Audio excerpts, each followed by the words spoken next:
Yeah, when you came out with that, man, you became real big, man. But I'm a flirt, right? What was the situation with that? Because I know some people feel like, R. Kelly, he took that song from you and he put T.I. and T-Pain on it. Yeah, so we go to Chicago. Um, well, did I go to Chicago before?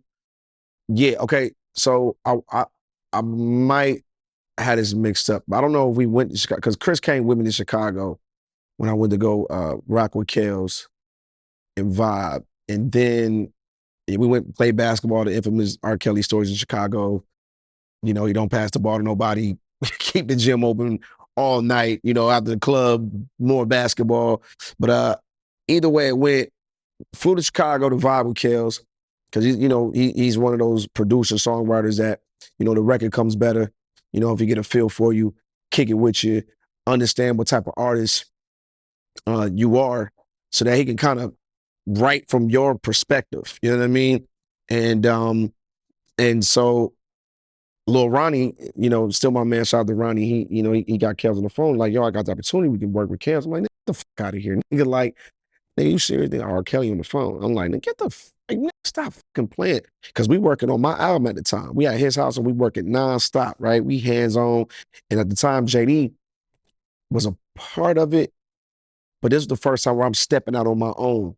So this shit feel good. I want to prove to my pops that I can do this shit with him or without him. It don't matter. It's a win-win. So, but Jermaine was definitely a part of this album. We're going to get to that in a minute. But Kel was like, yo, what's up? Like, what's up, Al? Like, like, check this out. This Rob. We gonna do something real special. We gonna get in the studio. We gonna make this thing happen like that. That's how he be talking and shit. So Right, right. I'm like, yo, we said, I'm thinking, how we gonna, put this thing together. And give me a minute. I got the beat from Ronnie. I'm gonna put something together. Give me about like 10 minutes. I'm gonna call y'all back. And we should have something.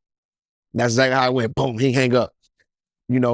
I'm me, but a lot of people don't know I'm a big fan of R&B music. You know what I mean? That's why a lot of my records got categorized as like R&B hip hop.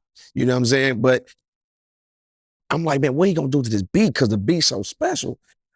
My call back like, I got it. Oh, just made a baby in it. And that's a boy. It's a boy. We got it hit. I mean, this motherfucker called back quick.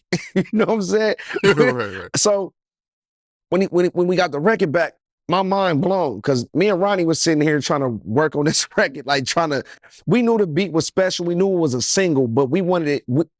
Sometimes you hear a beat and you like, this shit gotta be perfect. The words gotta match because we know it's a hit, but now the words gotta go to it. When that motherfucker sent that shit back and said, I'm a flirt. As soon as I see her walk up in the club, I'm a flirt. Sometimes when I'm with my chick on the low, I'm a flirt. And how he did it, I said, yo, this nigga's a genius. I'm like, yo, this nigga is the greatest R&B singer of all time. Like, you know what I mean? Fuck all the extra crazy shit. Of course, we don't agree with all of that. But for me, I judge off of talent. I go by, I don't, in between these walls of this studio and this microphone, the nigga is the greatest nigga to do this shit. And I seen it with my own eyes. I mean, this motherfucker wrote I'm a Flirt with my pictures hanging up in the booth, bruh. This nigga had on a do-rag and a jersey dressed like me. Nigga said, I gotta become Bow Wow. I gotta be Bow Wow to do this. I gotta be Bow Wow. And the nigga did it like this shit was crazy, bro. No cap. Like, and when he sent it back, I do my verses. We send it back, Rob, like, tell that he can't say that now because I say some shit like that in my verse. He gonna have to rewrite that shit now. And I ain't gonna do it for him. He got it. And so he sent it back. So I had to rewrite my shit, touch it up. We sent it back, Rob, like, all right, it's a go. And from there it was on. So that song was placed on my Price of Fame album. It was, yeah, my fifth album was on my Price of Fame album. So then Underrated album. Yep. So then Kels calls and he's like, yo, what y'all gonna do with that record? Because Shorty Like Mine was the first single. So boom, I'm coming off a #1 record with Chris Brown. So I'm like, JD, I think the perfect single was the song with me and Kels because now I'm getting older. I got the ladies on lock. Nigga can't fuck with me when it comes with the ladies. They can't. Just can't. I got this shit. Now let me enter that next level of maturity if I align myself with this nigga, and you know he got the and we ain't got to talk about his body work for the ladies. It gives me that edge that I need, that grown look that I need. And now Bow Wow is, but now you fucking with the big dogs. You go from the hottest young nigga Chris Brown. Now I'm about to hit y'all niggas with a banger with the Nick Kills.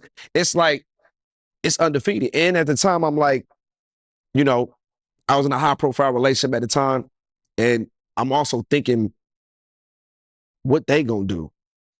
You know what I mean? Because I'm like, I want to seem like I'm having fun. I'm back. I'm single. This the perfect nigga to do this song with his Kels in the video. I'm envisioning the whole label like, nah, we want to go out of my system.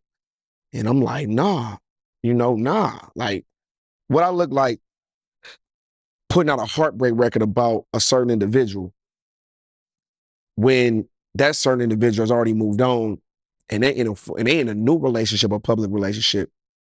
Why am I about to put out a heartbreak record about an individual when I should be celebrating being a young player?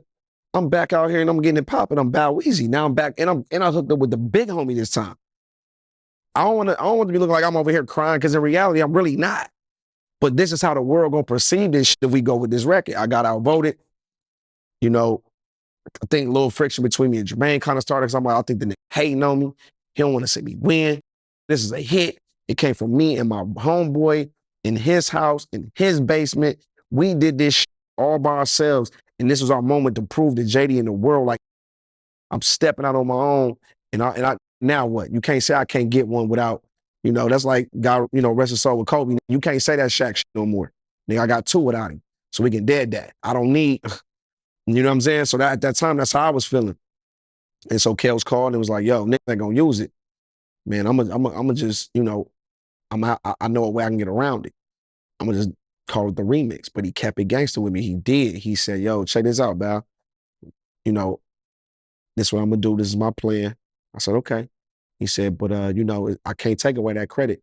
This is your record. He gave me my writer's credit. I still eat off the record. You know what I mean? It's still a Bow Wow record. And if you look, even the one that I wasn't on, if you look on the Billboard charts, when we went number one, you still see S. Moss on there. You see S. Moss, Clifford Harris, Robert Kelly, and then you see Payne's name. So no matter what, I eat off the record. So it definitely, so I got a number one with Kim.